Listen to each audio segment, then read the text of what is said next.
conhecia ainda. Meus irmãos, abram, por gentileza, a Bíblia de vocês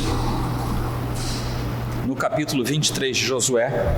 Hoje é o 19º sermão dessa série, A Conquista da Terra. E prestem atenção no que eu vou dizer agora. A semana que vem termina a série A Conquista da Terra. Na próxima semana termina essa série, mas o nosso desejo é que tenhamos sido construídos na nossa espiritualidade ainda mais com a leitura desse livro tão impactante que é o livro de Josué. O capítulo 23, ele é curto, eu vou ler o capítulo todo para vocês e depois nós vamos discorrer um pouco a respeito dele. Enquanto eu leio, vou dar uma dica para vocês, porque eu vou falar disso no sermão. Pensem no Sermão do Monte, enquanto eu leio o capítulo 23 de Josué. Passado muito tempo depois que o Senhor dera repouso a Israel de todos os seus inimigos em redor, e sendo Josué já velho e entrado em dias, chamou Josué a todo Israel, os seus anciãos, os seus cabeças, os seus juízes e os seus oficiais, e disse-lhes: já sou velho e entrado em dias. E vós já tendes visto tudo quanto fez o Senhor, vosso Deus, a todas estas gerações por causa de vós, porque o Senhor, vosso Deus, é o que pelejou por vós. Vede aqui que vos fiz cair em sorte as vossas tribos, estas nações que restam, juntamente com todas as nações que tenho eliminado umas e outras, desde o Jordão até o Mar Grande, para o pôr do sol. O Senhor, vosso Deus, as afastará de vós e as expulsará de vossa presença, e vós possuireis a sua terra, como o Senhor, vosso Deus, vos prometeu. Esforçai-vos, pois, muito para guardardes e cumprirdes tudo quanto está escrito no livro da lei de Moisés, para que dela não vos aparteis nem para a direita nem para a esquerda, para que não vos mistureis com estas nações que restaram entre vós. Não façais menção dos nomes dos seus deuses, nem por eles façais jurar, nem os sirvais, nem os adoreis. Mas ao Senhor vosso Deus vos apegareis como fizestes até o dia de hoje, pois o Senhor expulsou de diante de vós grandes e fortes nações. E quanto a vós outros, ninguém vos resistiu até o dia de hoje. Um só homem dentre vós perseguirá 1000, pois o Senhor vosso Deus é quem peleja por vós, como já vos prometeu. Portanto, empenhai-vos em guardar a vossa alma para amardes o Senhor vosso Deus, porque se dele vos desviardes e vos apegardes ao restante destas nações, ainda em vosso meio, com elas vos aparentardes e com elas vos misturardes, e elas convosco, sabei certamente que o Senhor vosso Deus não expulsará mais estas nações de vossa presença, mas vos serão por laço e rede, e açoite as vossas ilhargas, e espinhos aos vossos olhos, até que pereçais nesta boa terra que vos deu o Senhor, vosso Deus. Eis que já hoje sigo pelo caminho de todos os da terra, e vós bem sabeis de todo o vosso coração e de toda a vossa alma que nenhuma só promessa caiu de todas as boas palavras que falou de vós o Senhor, vosso Deus. Todas vos sobrevieram, nenhuma delas falhou. E sucederá que, assim como vieram sobre vós todas estas boas coisas que o Senhor vosso Deus vos prometeu, assim cumprirá o Senhor contra vós outros todas as ameaças, até vos destruir de sobre a boa terra que vos deu o Senhor vosso Deus.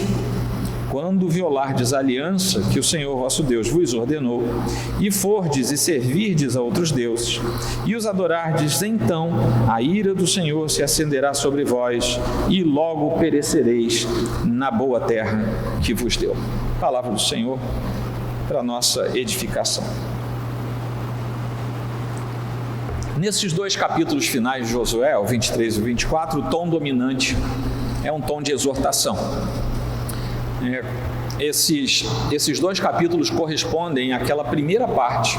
Lá no primeiro capítulo tem um tom de exortação bastante intenso, E, na verdade, o que nós temos aqui é uma grande moldura. De vez em quando eu falo isso para vocês, que há alguns trechos da Escritura que fazem uma moldura. Começa e aquilo ali tem todo o enchimento, vamos dizer assim, e fecha dando uma conclusão. Então Josué começa com exortações próprias para o povo de Deus e termina com exortações próprias para o povo de Deus. Essas exortações são promessas de bênção por um lado, circunstanciais, e promessas de ruína por outro lado, também circunstanciais. Então é tudo circunstancial, mas nós temos as duas coisas aqui. Ao longo do livro, muitas vezes Josué foi comparado com Moisés, né? Até porque a autoridade que Josué foi adquirindo no meio do povo de Israel era, acima de tudo, por compará-lo com Moisés, logo no início principalmente. Por exemplo, ambos, Moisés e Josué, ambos atravessam uma massa de água com o povo de Israel. Moisés atravessa o mar, Josué atravessa o rio. Ambos têm uma experiência do tipo sarça ardente, sabe, uma coisa parecida?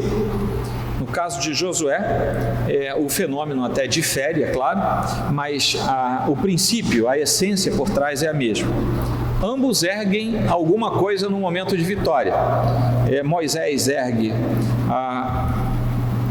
o cajado ou a lança, né, no caso de Josué, mas o erguer de alguma coisa sob a direção de Deus gera a vitória no momento de batalha. Ambos edificam um altar ao Senhor. Ambos também têm um discurso de despedida. Tanto Moisés quanto Josué vão se despedir. Eles percebem que vão morrer e fazem um discurso, chamam o povo e fazem um discurso de despedida, no mesmo modelo, inclusive.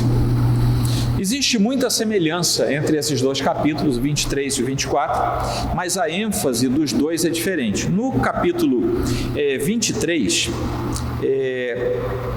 nós temos parte daquilo que ainda vai se consolidar, mesmo falando de muitas promessas passadas. O capítulo 24, o início do 23 prioriza os atos do passado, o 24 também volta aos atos do passado, enquanto o capítulo 23, em certa medida, aponta para as promessas futuras de Deus. Então há um jogo de tempo entre o passado e o futuro, o povo de Deus no meio, olhando para as experiências do passado, para antever aquilo que Deus vai cumprir por causa das suas próprias promessas. E nesse capítulo 23, Josué exorta o povo de Israel a partir de lembranças sucessivas do cumprimento daquilo que Deus fez, dizendo o seguinte: se Deus prometeu e cumpriu o que já passou, então vocês sabem que há promessas que Ele fez e que ainda não vieram, mas se Ele até hoje não falhou em nada, Ele não vai falhar daqui para frente. Como é que vocês têm certeza que Deus vai cumprir o que Ele prometeu? Pelo que Ele já fez no passado. Essa é a tese do capítulo 23 que Ele nos apresenta aqui. E o capítulo, esse sermão aqui, pautado no capítulo 23, eu o dividi por lembranças, para a gente conversar um pouco sobre esse capítulo. A lembrança das bênçãos passadas, até o versículo 4, a lembrança das bênçãos futuras. Por que a lembrança do futuro? Porque as promessas já tinham sido feitas. A lembrança da responsabilidade do crente, do 6 ao 13, e, finalmente, a lembrança do castigo da desobediência, 14 ao 16. Passado muito tempo, já velho, Josué, ele chama então as pessoas aqui, a sua liderança do povo de Israel. Ele já está velho. Lá no final, no capítulo seguinte, a gente vai descobrir que ele morreu com 110 anos. Ele tinha muita idade, mas o vigor lhe foi mantido até o final daquela série de combates em toda a campanha da tomada de Canaã. Então, ele luta várias lutas, ele trava várias batalhas, o Senhor lhe dá vitória. No livro inteiro de Josué só existe o registro de 36 soldados de Israel que morreram, e todos eles foram no episódio de Ai. Não existe menção de mortes, né, dos soldados de Israel, talvez miraculosamente mesmo Deus os tenha preservado, mas o fato é que agora o comandante vai se aposentar e vai morrer, e ele já descobriu que vai morrer, e ele então chama a sua liderança e promulga ali uma palavra de lembrança e também uma palavra de exortação final. No sermão de hoje eu vou falar um breve trecho a respeito do texto e vou fazer uma projeção com a ajuda de Deus para aquilo que tem de encargo de significância para a nossa vida de hoje. Não chega a ser uma aplicação que eu vou fazer no final, mas é uma espécie de remissão da palavra de Deus de outros trechos para consolidar aquilo que está aqui no texto de Josué 23. Então, depois de tudo isso acontecer, é muito comum nós nos lembrarmos que muito comumente nós que somos filhos de Deus refletimos sobre as bênçãos que o Senhor já derramou sobre nós, aquelas que Ele já nos deu, já consolidou. E nós passamos então a vida querendo coisas novas da parte de Deus. Você já notou que nós somos assim? Deus deu a você uma grande bênção ontem, você agradece e hoje você já está querendo um monte de coisa nova. Nós somos insaciáveis. Não somos assim ou só eu que sou desse jeito? Só eu que peco assim? Isso está entranhado na nossa natureza. Mas frequentemente nós nos esquecemos de algumas coisas que nós precisamos lembrar de tempos em tempos, e aqui vem a lembrança das bênçãos passadas, porque nós não paramos para lembrar, nós só queremos lembrar da bênção que eu hoje era mendigo e amanhã tenho um iate e um avião particular, tipo coisas que você vê na televisão, sabe? Você vê assim, o que Deus fez por você? Ninguém lembra daquilo que tem que lembrar, só lembra, e aí eu não estou aqui para julgar se aquilo é verdade ou não, mas cá para nós, já não haveria pobres no Brasil, não é? Porque é uma população grande que vira milionária em 2 meses. Mas vamos lá. Nós precisamos nos lembrar com relação às bênçãos de Deus, por exemplo, de que nós estávamos mortos para Deus. O que Deus fez por você? O outro estica o microfone. O Senhor me salvou. Não, conta a bênção. Eu estou falando algo que aconteceu na TV. O que Deus fez por você? Ele me salvou, eu era um pecador, agora sou salvo. Não, minha irmã, conta a bênção. Isso foi um pastor falando numa dessas emissoras aí. Mas nós não nos lembramos correntemente que nós estávamos mortos e fomos alcançados por pura graça, como o apóstolo Paulo fala lá em Efésios capítulo 2. Quando nós vamos para Efésios 2, nós vamos ver que a nossa vida era para ser algo intransponível para a solução de qualquer problema. E, no entanto, por pura graça, porque o Senhor quis fazer, eu não tinha nada para oferecer ao Senhor, Ele resolve me tirar da situação de morto e me dar vida. Alguns textos eu vou ler para vocês, outros eu vou mencionar. Se você quiser anotar, você pode anotar.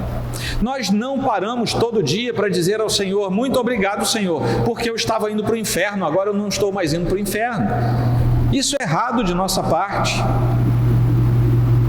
Mas quando Josué chama aquele povo e diz, nós precisamos lembrar das bênçãos passadas, nós também estamos sendo instados hoje pelo Senhor a nos lembrarmos das bênçãos passadas. E as maiores bênçãos que nós já recebemos da parte de Deus não são você ter uma roupa nova, não são você ter um emprego bom, não são você ter um carro bom, essas coisas são ótimas, não são pecaminosas. Você deve tentar trabalhar para alcançá-los, mas entendam bem, meus irmãos, isso não constitui a natureza da vida, porque tudo isso fica, você nasceu nu, vai morrer nu, você vai para dentro de uma cova, ser comido de bicho. E as pessoas passam a vida inteira atrás de coisas, enquanto a alma, o coração é esvaziado do interesse e inclusive da gratidão pelos atos de Deus. O próprio sábio diz, eu nasci nu, e qualquer coisa que eu tenho no meio da vida é lucro. Lá em Tito 3, de 3 a 7, deixa eu abrir aqui para ler para vocês. Tito 3,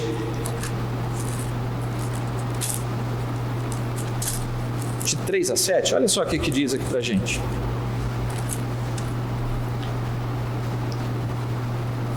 Quando, porém, se manifestou a benignidade de Deus, nosso Salvador, e o seu amor para com todos, não por obra de justiça praticadas por nós, mas segundo sua misericórdia, Ele nos salvou mediante o lavar regenerador e renovador do Espírito Santo, que Ele derramou sobre nós ricamente, por meio de Jesus Cristo, nosso Salvador, a fim de que, justificados por graça, nos tornemos seus herdeiros, segundo a esperança da vida eterna. Quando a Escritura nos diz que nós temos que agradecer pelas lembranças das bênçãos passadas, e a maior delas é aquilo que Deus fez dentro de nós, Deus não esvazia o senso de que há algo para nós, mas é algo que é intangível, é transcendente, porque Ele diz, aquilo que Deus fez por você, que está no nível da transcendência, está no nível, não é etéreo, mas não é deste mundo, vai redundar numa herança que você não é capaz de imaginar. Nós, seres humanos, passamos a vida querendo arranjar mais R$100, mais R$1.000, mais R$1 milhão. E o sujeito consegue 1 milhão, ele quer 2. E se ele tem 2, ele quer 10. Há pouco tempo atrás eu li a matéria sobre um sujeito que estava entregando seu restinho de dinheiro. Ele era um magnata, um multimilionário. E nos últimos 30 anos da vida dele, ele está vivo. Ele e a esposa estão vivos, já tem 80 e poucos anos. Eles resolveram, quando eles estavam aí lá pelos 40, 50 anos de idade, resolveram que iam morrer sem nada. Eles iam doar a fortuna dele. E ele fundou uma instituição e ele passou 30 e poucos anos da vida dando dinheiro. Ele tinha tanto dinheiro que ele conseguiu passar 30 e poucos anos dando dinheiro, e não acabava o dinheiro. Então ele visitou várias partes do mundo, vendo ONGs, vendo iniciativas, vendo carências, e dando dinheiro, sem finalidade ideológica, o que é curioso, porque ele fazia isso, inclusive através do seu instituto, e as pessoas não sabiam quem é que estava por trás. Ele fazia isso de modo quase anônimo. Mas isso não é o normal das pessoas é querer coisas palpáveis. A pergunta é, existe algum pecado nisso? Não. Mas se o meu coração estiver nisso, isso se torna pecado? Sim. Essa é a diferença do que nós temos. Nós também nem sempre nos lembramos de que Cristo veio a este mundo e morreu por nossos pecados na cruz. A gente sabe, mas não fica lembrando. É como se isso tivesse incorporado de tal maneira que a gente não se lembra para agradecer a Deus pelo que Ele fez. Mudou o nosso caminho do inferno para o céu. Depois você pode ler lá em 1 Pedro 2, de 21 até o 25, você vai ler a respeito disso. Vejam bem, tudo o que ele está falando aqui, que ele nos falou em Josué, nós temos uma confirmação direta lá no Novo Testamento.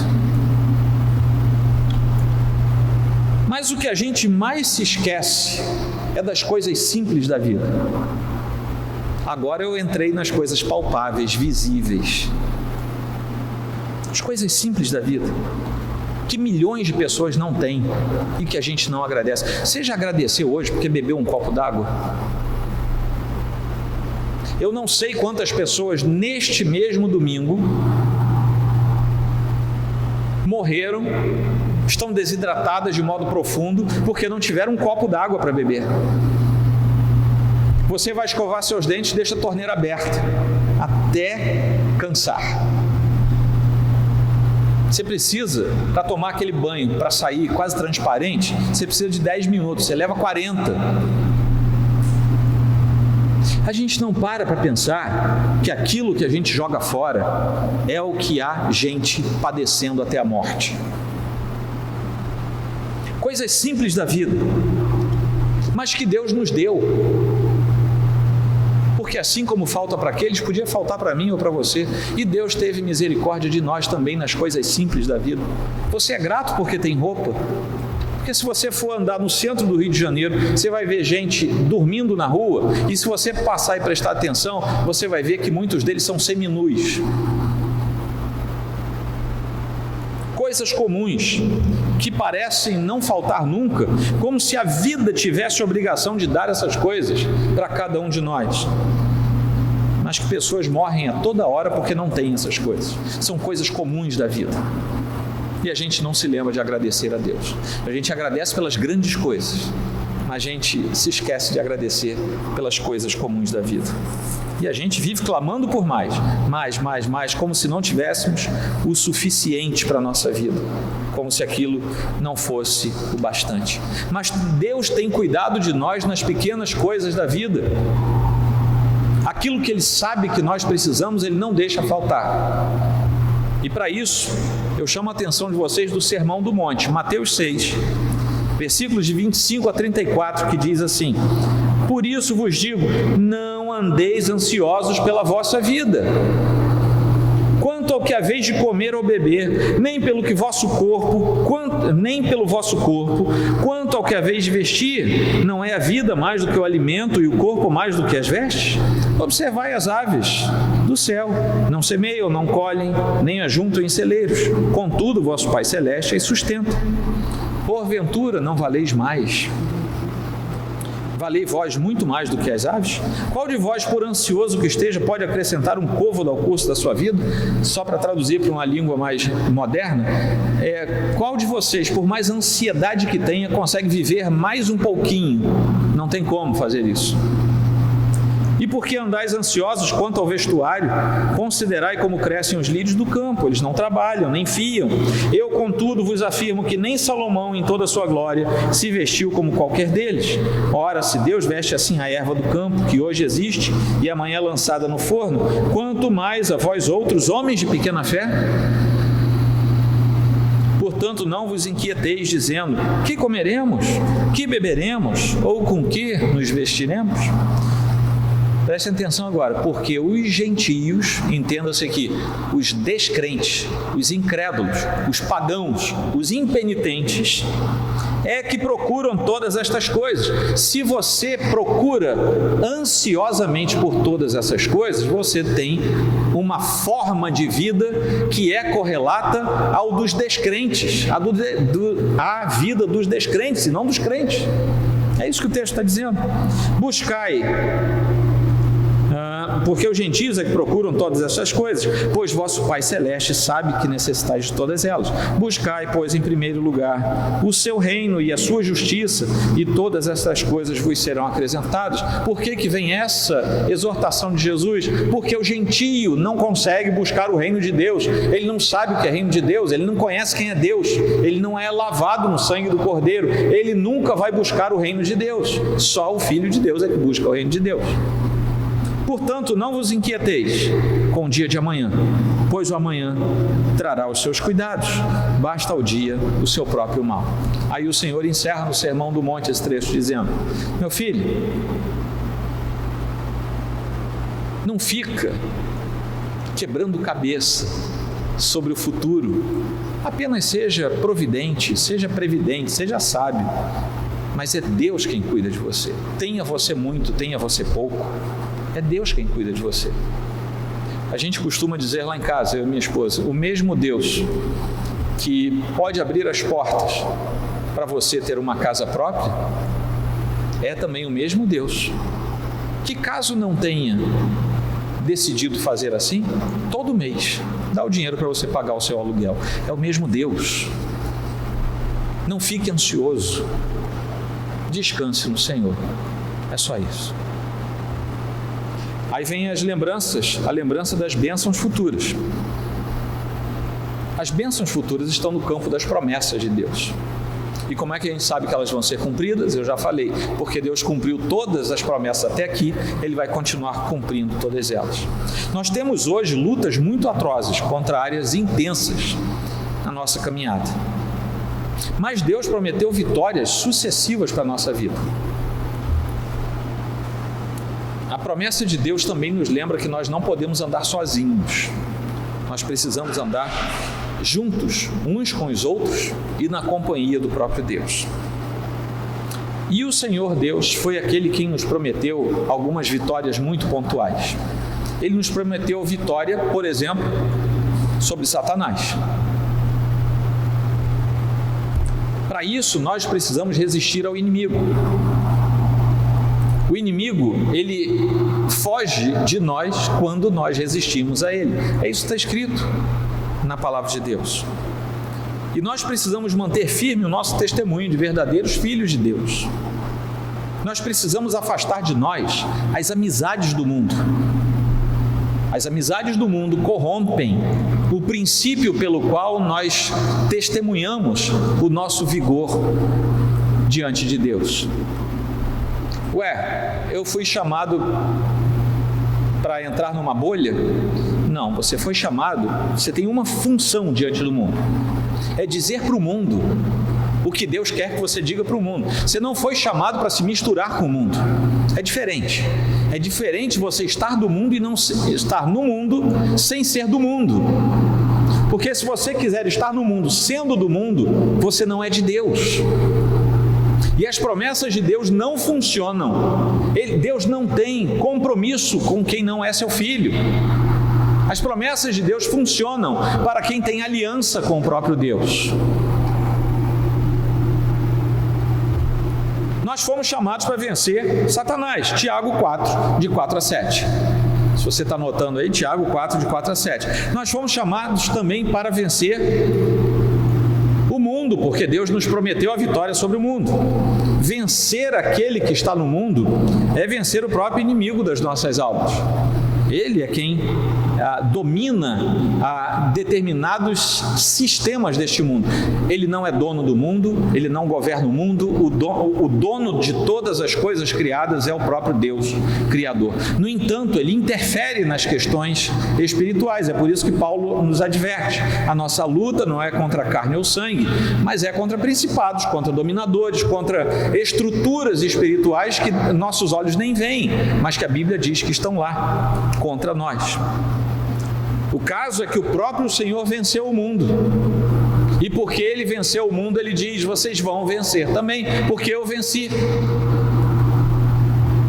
E essa é uma promessa viva para o futuro, para agora e para o futuro. É por isso que nós temos a garantia da perseverança até o final, porque o Senhor nos diz que nós venceremos o mundo. 1 João 4,4 e João 16,33. Deus também nos lembra em sua palavra que Ele prometeu a nós a vitória sobre o pecado e sobre o próprio eu. Se tem um inimigo que precisa ser vencido, é o eu. O nosso ser é cheio de pecados, é cheio de desejos contra Deus, inclusive. Mas o fato é que o pecado não precisa dominar mais nenhum dos filhos de Deus. Os filhos de Deus são livres por Deus e o pecado não tem mais domínio sobre eles.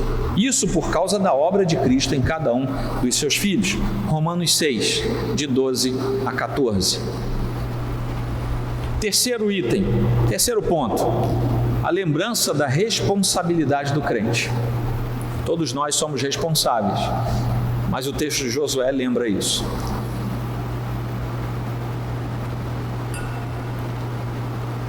A principal advertência de Josué aqui no capítulo 23 não é contra os exércitos dos habitantes de Canaã que ainda havia lá, não era contra a fome, não era contra a sede. A principal advertência de Josué não ia nesse nível, não ia por esse caminho.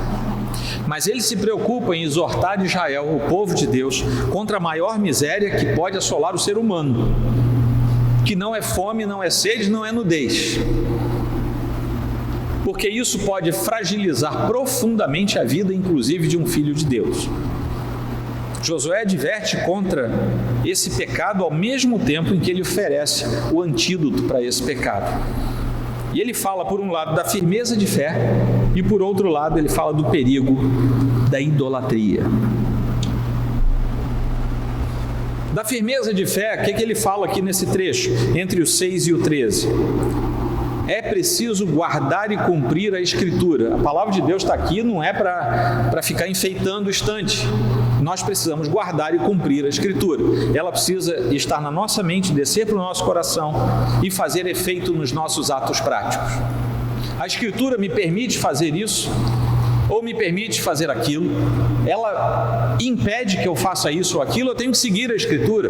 Eu não vou seguir o modelo deste mundo, não vou dizer, mas eu acho que a Escritura não foi feita para a gente achar nada, ela foi feita para a gente saber o que é para ser feito, para ser cumprido. Não se misturar com os pagãos, ou seja, isso quer dizer não assimilar o que vem deles. Tá? Eu estou usando estruturas que Josué usou ali entre o versículo 6 e o 13. Não se misturar com os pagãos. Não é você não ter contato com eles, mas quem tem a verdade é você, que é filho de Deus. Você não vai misturar a sua verdade com a inverdade do mundo. Nós somos embaixadores de Cristo, nós precisamos dizer: eu sei o que é a verdade é essa, está escrito aqui, Deus fez isso, Deus fez aquilo, Cristo fez isso ou aquilo por mim, essa é a verdade, queira você reconhecer ou não. Esse é o papel do crente, não é confabular com o mundo para fazer troca de ideias.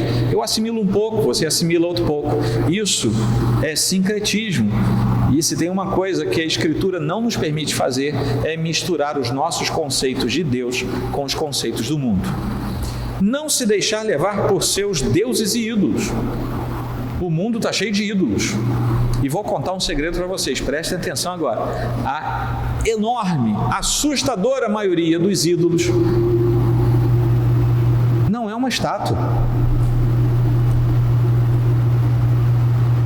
Não pense que você se livra dos ídolos se não tiver uma estátua no canto da sua casa.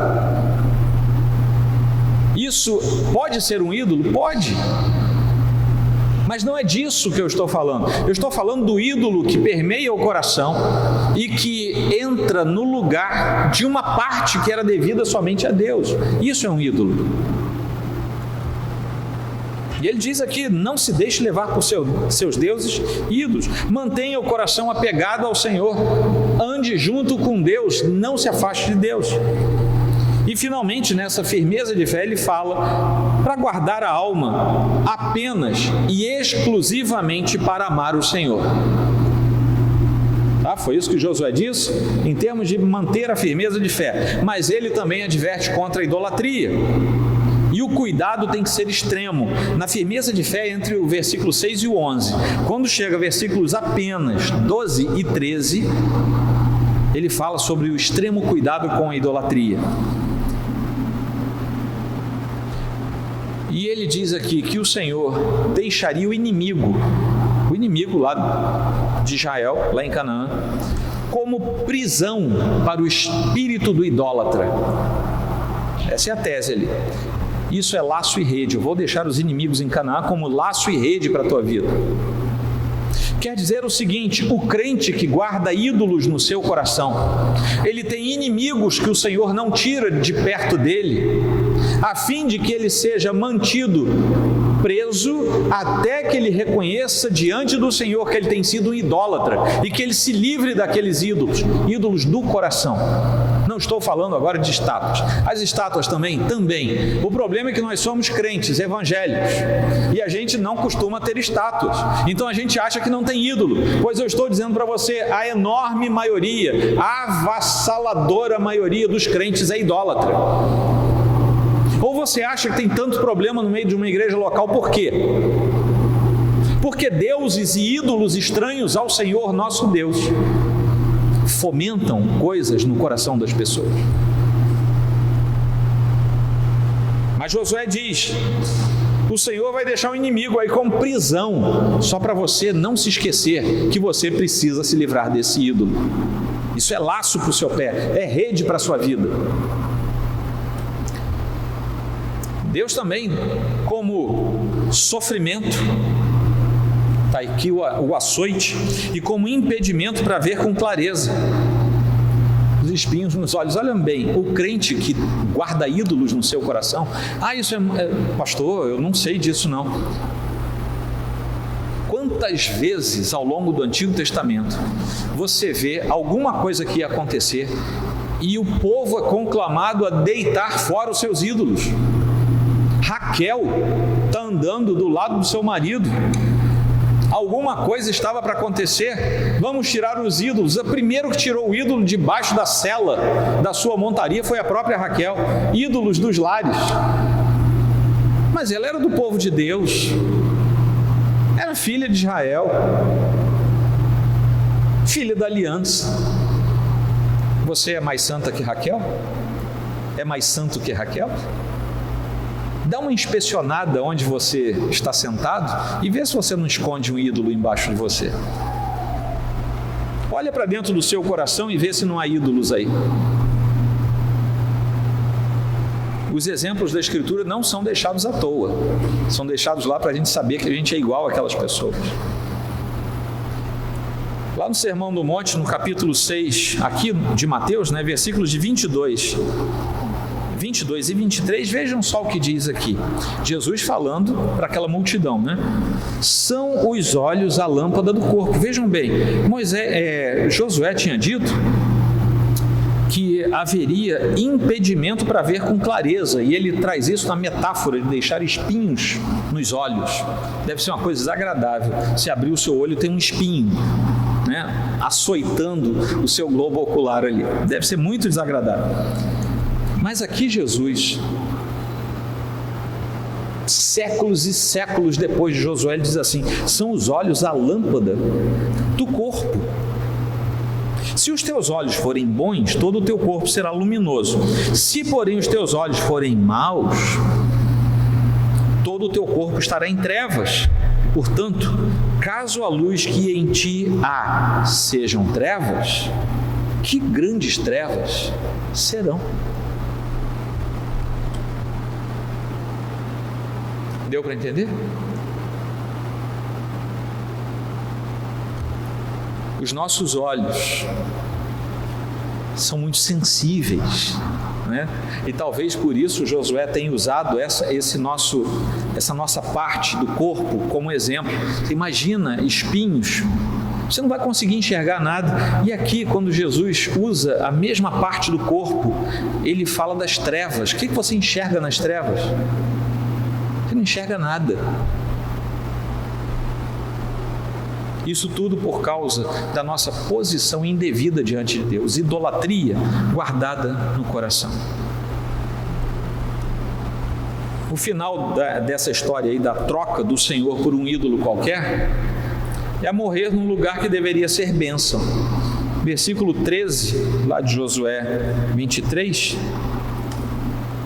termina assim: e espinhos aos vossos olhos, até que pereçais nessa boa terra que vos deu o Senhor vosso Deus. E olha o finalzinho do versículo 16, o último: os adorardes, então a ira do Senhor se acenderá sobre vós, e logo perecereis na boa terra que vos deu. Ele está dizendo o seguinte: Deus deu, mas você está indo para lá para morrer, porque você resolveu se tornar idólatra, ao invés de seguir o simples caminho do Senhor. O caminho do Senhor é simples, mas é santo. A idolatria é um pecado que se esconde no coração do homem. Tanto que Calvino, quando fala sobre isso, ele diz que o coração do homem é uma fábrica de ídolos. Sabe o que é uma fábrica de ídolos? Você tem uma esteira, uma linha de montagem e dá-lhe ídolos. Calvino diz que o nosso coração é assim, faz um atrás do outro. E mesmo com os avisos de Deus, a idolatria sempre esteve no meio de Israel e está no meio da igreja. Tem muita idolatria escondida. E esse é um problema que nós precisamos falar, para que o nosso coração esteja atento, alerta. Alguns exemplos de idolatria agasalhada no nosso coração nos dias de hoje são muito bem recebidos e não são chamados de idolatria. Por exemplo, vou citar apenas dois, tá? Separei apenas dois aqui. Vou começar pelo segundo que eu separei, a falsa espiritualidade. Isso é uma idolatria. O sujeito que quer que todo mundo pense que ele é o santarrão, quando na verdade ele é um santo do pau oco.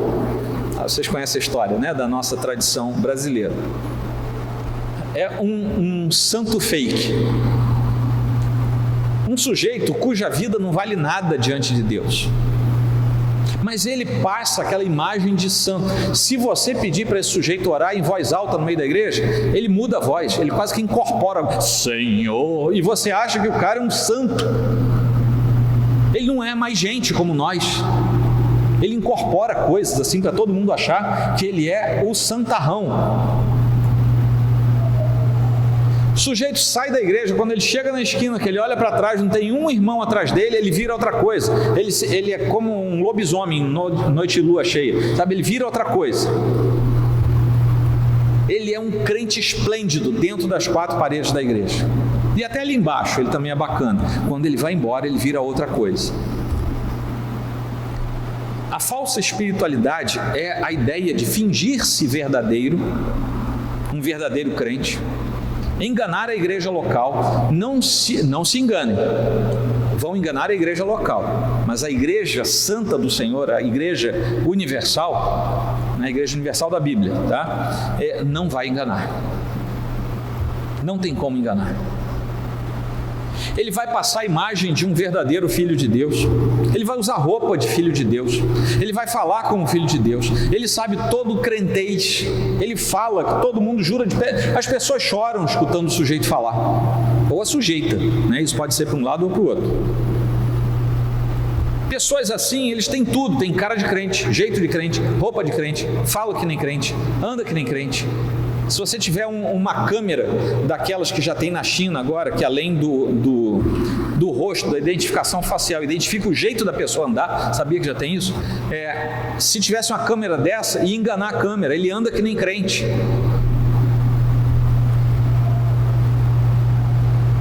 Mas desse coração só sai pecado, só sai fingimento, só sai hipocrisia, só sai mentira, não sai nada que procede do Senhor. O problema é que nós nos enganamos com essas coisas visíveis, nós, seres humanos, mas o Senhor não se engana.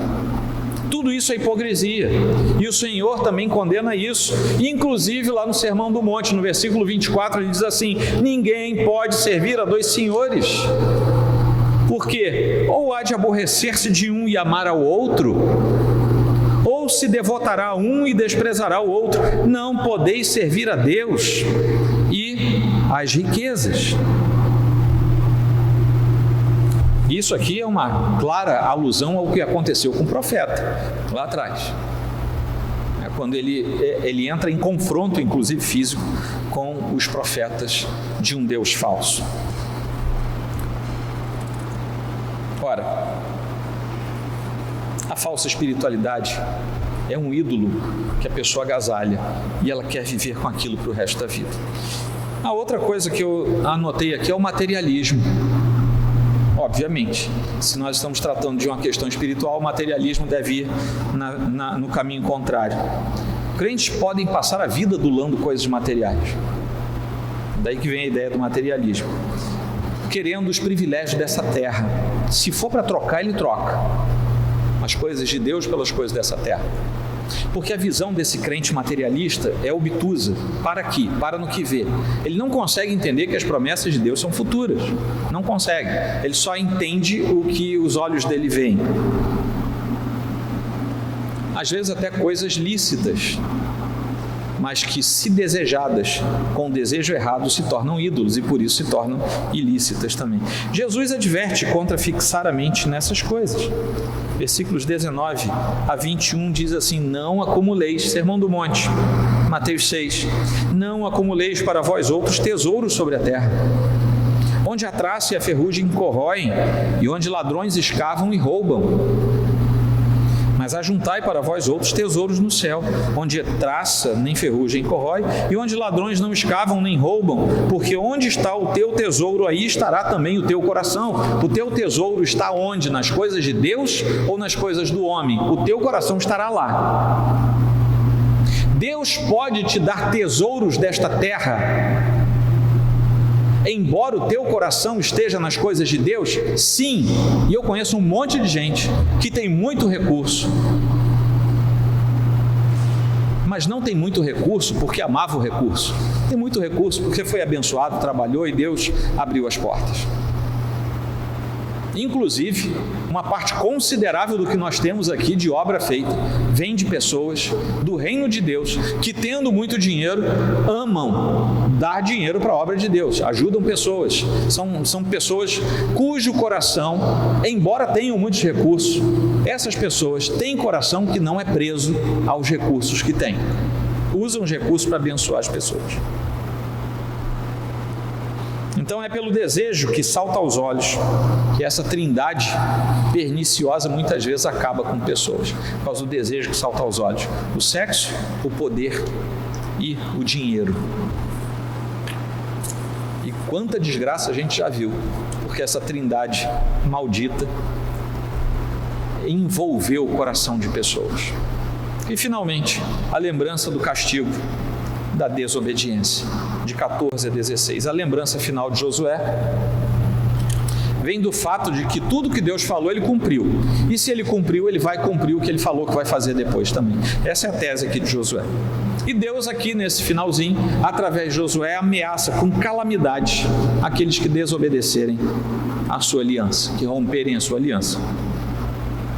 Não é possível, prestem atenção no que eu vou falar, não é possível continuar esperando bênçãos da parte de Deus, paz no coração, se continuar sendo crente materialista ou um crente de falsa espiritualidade. Tudo que vier será para a própria desgraça dessa vida. A conclusão disso está na própria palavra de Deus. Ao final do Sermão do Monte, lá no capítulo 7 de Mateus, versículo de 24 a 27, diz assim: todo aquele, pois, que ouve estas minhas palavras e as pratica, será comparado a um homem prudente que edificou a sua casa sobre a rocha. Nós hoje ouvimos a palavra de Deus. Ao final, nós vamos ser ou prudentes ou nécios. E caiu a chuva, transbordaram os rios, sopraram os ventos e deram com ímpeto contra aquela casa, que não caiu, porque fora edificado sobre a rocha. E todo aquele que ouve estas minhas palavras e não as pratica, nós ouvimos a palavra do Senhor hoje, vamos praticar ou não. Todo aquele que ouve e não as pratica, será comparado a um homem insensato que edificou a sua casa sobre areia. E caiu a chuva, transbordaram os rios, sopraram os ventos e deram com ímpeto contra aquela casa. E ela desabou, sendo grande a sua ruína. Nós estamos hoje diante da voz de Deus. A voz de Deus sai da Escritura. O que Deus está fazendo mais uma vez hoje é: você é sábio ou você é insensato? É você quem vai responder. E você responde pelo que você faz. Se ouviu a palavra de Deus, se você cumprir, se você a seguir, você é sábio, você vai ser edificado. Se você não a seguir, você é insensato, você vai ser arruinado. A mesma promessa de ruína desta parábola é a promessa de ruína de Josué 23. Não siga o Senhor e as calamidades virão sobre a sua vida. Aplicando, Deus já abençoou você. Ponto. Se você é filho de Deus, Deus já abençoou você. Você já tem bênção sobre a sua vida, inclusive aquelas que a gente esquece de agradecer. Não cuspa no prato em que você comeu, esquecendo-se do que Deus fez. Parece uma coisa chula, mas é porque a gente faz isso. Tenha cuidado. Olhe para trás. Veja o quanto Deus já fez por você. Tem gente que reclama da igreja local, da igreja, comunidade. Se você prestar atenção nessas pessoas, são aquelas pessoas que um dia chegaram sem uma conta paga, a igreja foi lá e ajudou. É verdade ou não é, presbíteros? Eu acho que era assim antes de mim aqui, mas desde que eu cheguei nós temos uma preocupação, que é descobrir se algum irmão está passando por dificuldades, que a igreja possa ajudar. Se a igreja não puder, a gente tenta conseguir ajuda fora. Não sei dizer quantas pessoas, não vou falar da nossa igreja, mas do universo de igreja, são abençoados pela comunidade física, a igreja local, e depois saem literalmente cuspindo no prato. A igreja não presta, a igreja é um monte de gente sem vergonha. Não será ele que saiu falando mal de quem estendeu a mão? Que é tudo isso do que ele acusa os outros? E tem outra coisa, aqui dentro tem joio. A Bíblia diz que tem, então tem. Só que não compete a mim descobrir quem é. Aqui tem joio e aqui tem trigo. O trigo que está aqui é parte da igreja invisível do Senhor. E a Bíblia chama essas pessoas de parte integrante da menina dos olhos do Senhor. Tocar na igreja do Senhor é tocar na menina dos olhos. Por que é que Josué e por que é que Jesus usaram os olhos como metáfora? Porque eles são muito sensíveis. Quer perturbar a glória de Deus, mexa com a igreja do Senhor. É tocar na menina dos olhos de Deus. É por isso que é isso. Segunda aplicação, Deus ainda vai abençoar você, mas as bênçãos são as de Deus, não aquelas que você acha que são, ou que você simplesmente quer, e são também no tempo de Deus, não no seu necessariamente. Pode ser no seu? Pode, mas não necessariamente. Terceira aplicação, seja um crente firme na fé e na esperança. Qualquer coisa diferente disso vai, sem dúvida, se tornar idolatria.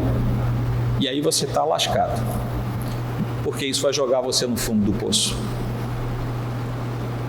E nenhum ídolo chega perto de você com cara feia.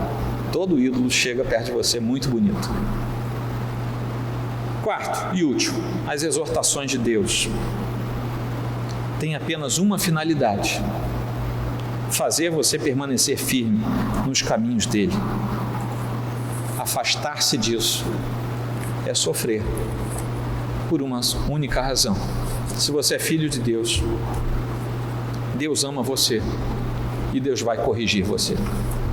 Amém?